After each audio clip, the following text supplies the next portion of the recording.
I'm Barbara Fernandez. I'm a speech and language pathologist. I'm the founder and CEO of Smarty Ears. Smarty Ears will have been developing apps that will help millions of kids around the world to help them communicate.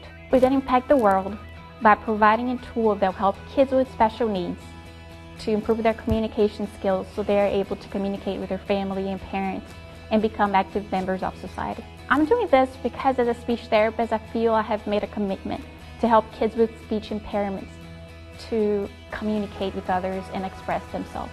I think everyone gets impacted when we educate kids, regardless if the kid with special needs or not. The kid improves their communication skills. The family is allowed to then communicate with their child. As they become adults and they're able to become active members of society, everybody benefits from it.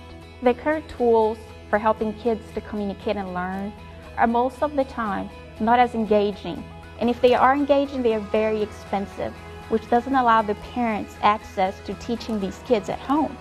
The therapists don't have very many interactive tools. My technology will help these kids by providing an engaging and affordable tool for them to learn and communicate. In 5 years, we hope that Smarty Ears probably have released hundreds of different apps in as many languages as possible. But I also hope that we get to meet the kids that are being impacted today by our product.